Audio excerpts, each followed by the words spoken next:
Nice. What were you doing as far as like photography, or were you doing film today? So I was actually doing like to kind of fill in like the spaces. I do kind of like some background work sometimes, or I go into like it's like seat filler work. So it's like going on like TV shows and stuff. But basically that's also like a good way for me to like network and connect with people in the industry. Hmm. So yeah, kind of do that on like days off when I'm not doing like my own projects or like my own shoots. Yeah. Yeah. And what kind of like led you to going into the industry and wanting to do that for yourself? So actually I started out as a dancer. That's why I came to New York City.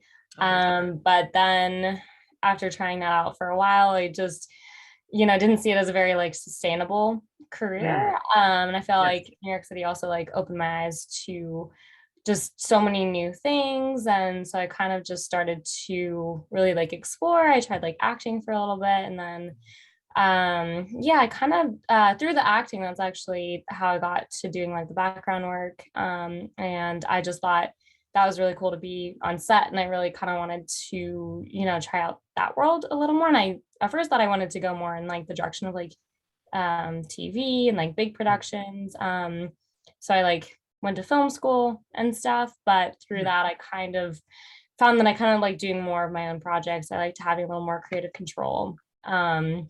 And yeah, so I kind of like picked up photography a little more after college, and then continue Yeah. with like videography. And my mom and my boyfriend are also both photographers, so Oh wow, they that's cool. probably have So some it's like in the influence. family.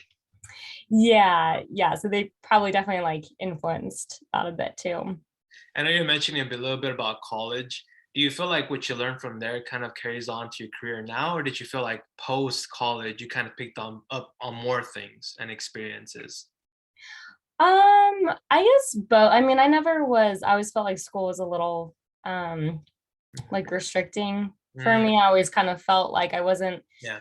doing like the projects I wanted to do. I didn't feel like I was doing the work for myself. But I still feel like I like gained a lot from it. I mean, I did have like some really good like teachers, and they did, help like guide me in the process of like starting out and stuff. And they did provide like good connections and good advice. But then I felt like when I got out of school, I had so much more free time to just focus on my own thing. And I feel like I kind of like spent that time doing like my own personal projects, like doing all these like photo shoots, networking. So it kind of just opened up like so much time to Yeah.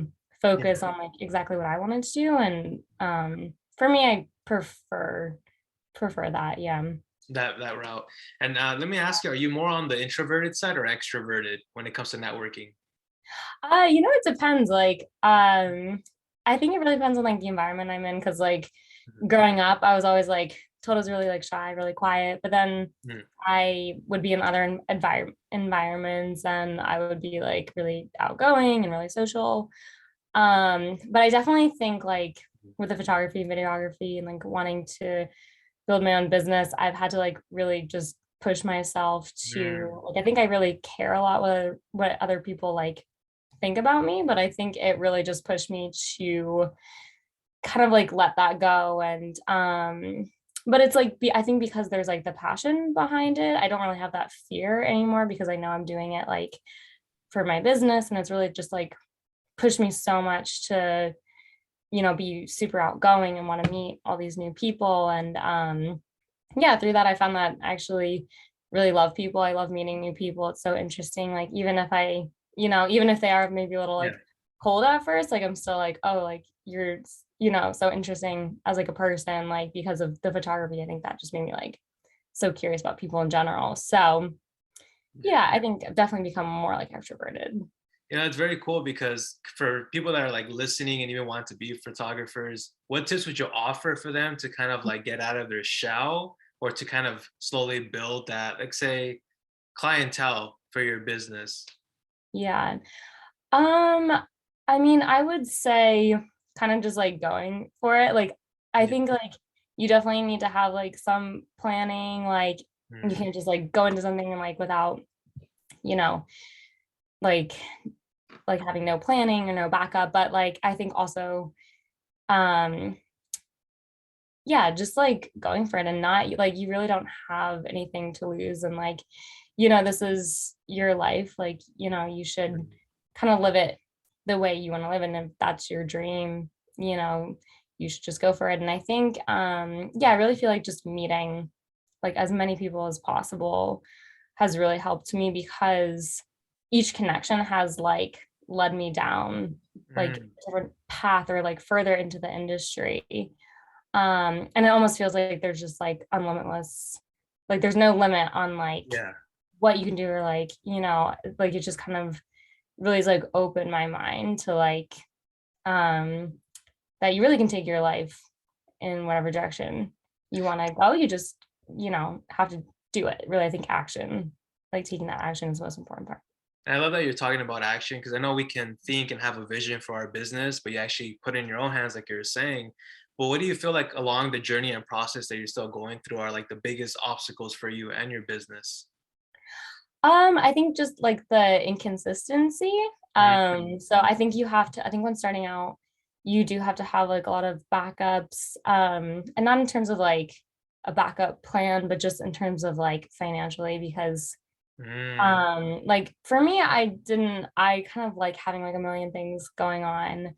But some people might be like having a part-time job, or some people start their businesses while still doing like a full-time job. mhm, mhm. But I think like you do need to like set up that like security for yourself. And it can be like really hard. Sometimes like I have gone through times where it's like I don't have like anything booked for like the coming week, and like, Oh, that can be like really scary because, it's like you have to like pay your rent, pay your bills and stuff, and you just like don't see any like money coming in, crazy. definitely like put you in panic mode. But for me, like I kind of like that because it really, really pushes me Mm, to go all in. Like, and for me, it works to like not give myself, um, like for me, it works to like not have that like a part-time stable job because, mhm. it forces me to like, I have to get creative. I have to like figure out a way to like book work, and I have to think outside of the box. And yeah, and it's always worked out and been okay so far. So That's crazy. I wonder how you go about managing that because, like you said, one week going out, it's like for the rent that has to catch up. I'm sure you have to make sacrifices in other areas financially to cover for some losses.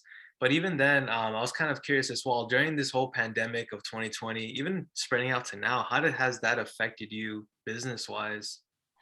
um so I graduated last May from Nice. college. Yeah, so I was doing like online school. But I was working as like a server like throughout school and stuff, but then when the pandemic hit and stuff, I just quit being a server because I was so over it. I just had been working in like the food industry for like 4 or 5 years, and like I was like getting very grumpy and like I just so that kind of like so yeah, I just so I quit my job, and then I had actually gone back home to Colorado, where I'm from, to stay with my family for like 4 months. And I like my school went online and stuff, and then I also um oh yeah, so I started like collecting unemployment. Mm, And that actually like really freed up my time. crazy. And I was able to really start like exploring what I wanted to do during that time. So yeah, because I was used to having like a very, very packed schedule, like working full time, and going to school full time. And so I just never really had my own, time to develop these Yeah. skills outside of school. And was, yeah. It's really Um, cool to hear that because just to share with you, when this podcast kind of started, it was during mhm, the pandemic, and so I went to school for accounting. Now I'm a banker, yeah. so it's kind of funny now. But during that time, I was let go of collecting unemployment. But like you're saying, it freed up time to allow you to invest in yourself, is how I saw it, and for Mhm. people to see it to take advantage of it, like yourself. And it's good to see that you're also someone else that said, you know what, I'm gonna use that time and kind of like in a way, when you receive unemployment, you don't stress out, you don't really think about it. So you allow that freedom for your creativity and to start these projects.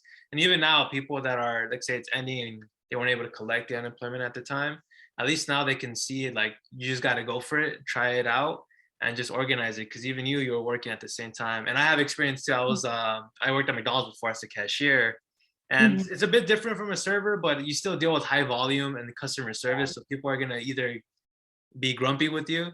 But the fact that you kind of like took that and say, no, I'm gonna leave and then go ahead and pursue this, I think that's like a victory within itself, or even for people Mhm. listening to kind of go after that.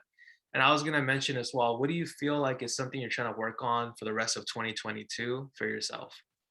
Yeah, I think just wanting to expand, like, my kindness and helping people, like, I feel like I've become, way more like, I feel like even just walking past, like, a homeless person on the street, I've Mhm. become, like, so much more, like, empathic, like, towards like, I always feel like I want to help now, so and I think just, developing that, and that's kind of, like, part of, like, my business too is, like, I feel like I want it to like I mean, a lot of it's, like, for me and, like, the creativity and, like, the artistic part, but, like, I also want to give back to other people and, like, really what I, wanna do when I, like, do my photo shoots or, like, video shoots is, like, help people feel, like, more confident or beautiful or and, Mhm. I feel like that's through showing each person's kind of, like, uniqueness and like their differences and I want to show that to the world that like I think every person's like special, every person like deserves respect and kindness and um yeah, so I really would like that to transfer through to like my business. That's very cool. I was also like picking up that there's like an intangible behind what you do with photography, and it's just the feelings behind the photos that are there and the memories. And I feel like that's something valuable. That's what you kind of like paying for. And I think it is Mhm. so awesome that you're able to express yourself through that kind of work. And what do you feel like kind of inspired you to kind of go in that direction of photography? Was there like an incident, an event, or a person that just said, you know what, I want to do this? I saw how many different things you could do within the industry that I thought was really cool. Like you can go down so many pathways and like you can take it into like so many different directions. And yeah, I think I just started seeing too maybe like people's reactions to like Mm, because like first it was with like the videos I would do like maybe different like events or just different random videos of people, but they usually I remember a couple people like they'd be like, oh, like the video made me like cry or like feel so emotional and oh, wow. I was like, "Oh, wow, like, that's the first time, like, I've produced something that someone's had that type of, like, emotional reaction to," and I was like, "That's kinda cool." I feel like you can, make a pretty big impact if, your work is affecting people in that way, and yeah, so I thought that was just kinda cool how it can Mm. impact other people, and, yeah, and just seeing that is really cool. Find the enjoyment. No, it's very cool too, because I know that your business called, is it Zoe Media Productions? Zoe Taylor Media Productions, Productions, yeah. there you go. I was listening to that. And I Yeah. was kind of curious, is that like a conglomerate of different things that you do? Like you're saying filming and then photography. Is there other things that you do along with that?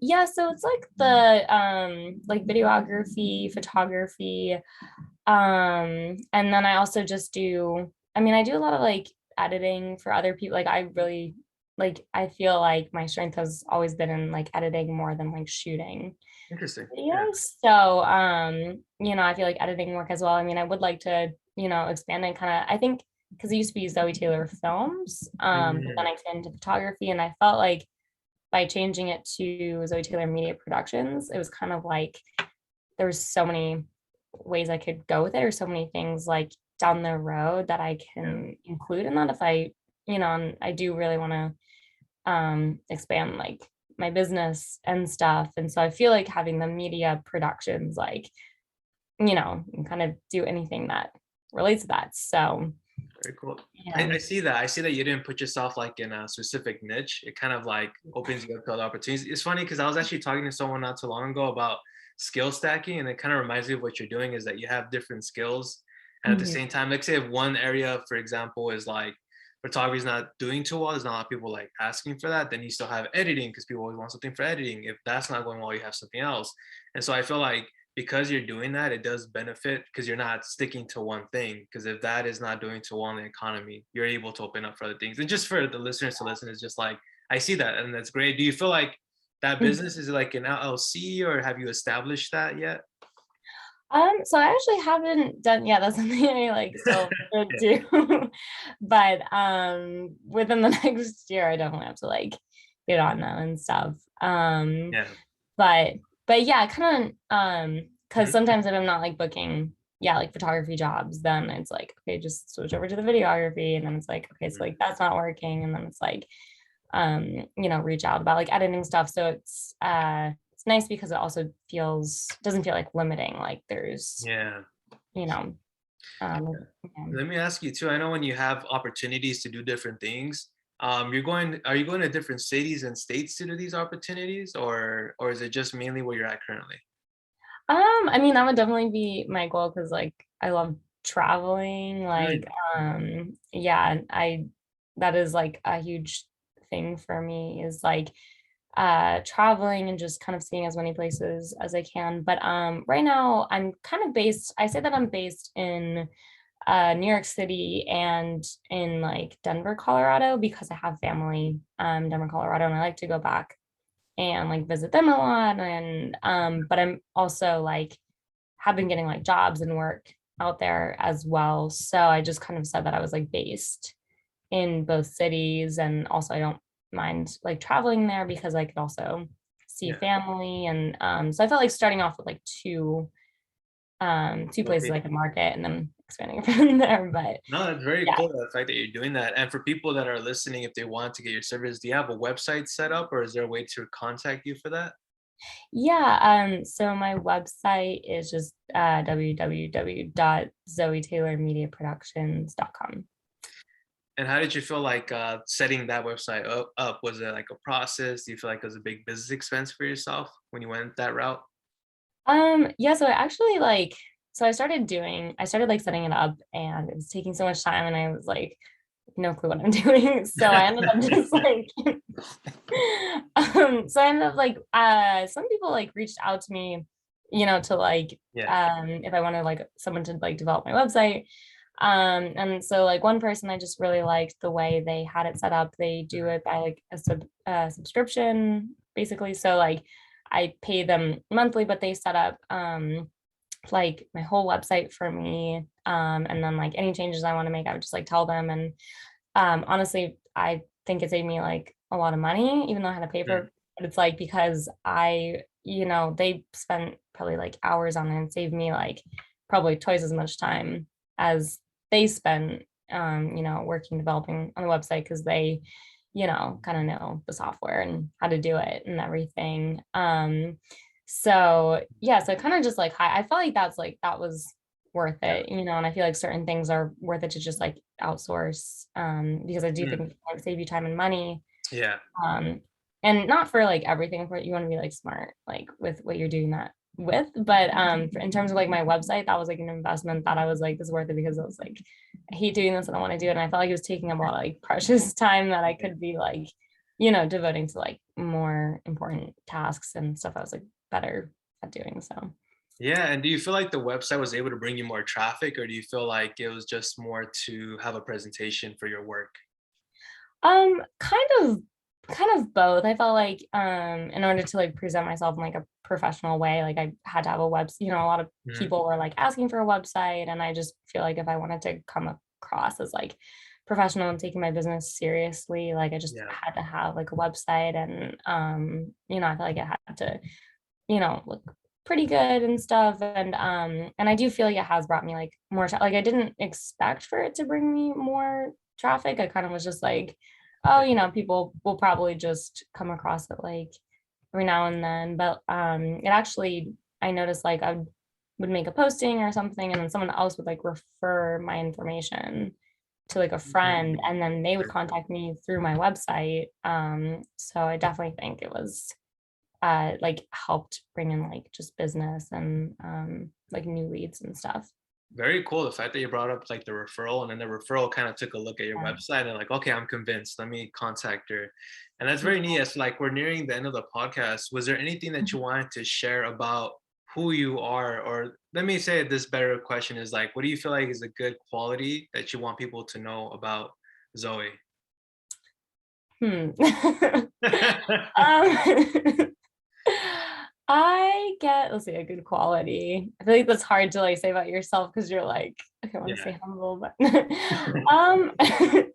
guess I guess one of my qualities that has been really consistent for me throughout like my whole life and that I've really like I guess yeah, kind of liked myself is just like I'm like a very hard worker. Mm, Like I just feel like I always I mean sometimes it can be like too much, you know, and I do feel like I could just like I enjoy working honestly. So I feel like I can just like, you know, work a whole day and like but I guess it's because I'm doing the work that I love and am passionate about. But yeah, I just feel like if I have something, if I'm like set my mind on something, like I will do anything I can to like achieve it and work as hard as I have to kind of get it and like go after that goal. So very cool. Just from like this whole podcast, I can tell that you are a hard worker and you're also trying different things. Even if some things aren't successful, you just keep making it better. And I think that is what's contributing to your business and the success right now, and even for the near future. But I want to say, Zoe, thank you so much for just like making time for this podcast. And I just can't wait to get started on it and just to dig out a lot of great content that you were sharing with everybody here. But was there any last words you want to share before we wrap up? I guess I would just say I think yeah, it's important to just take control of your life. Like this is your life. You shouldn't live it by anyone else's standards. Hmm, And I think you should yeah, just be creative with it and have fun and see where it goes. So yeah. awesome. That'll be wrapping up for today. Cool.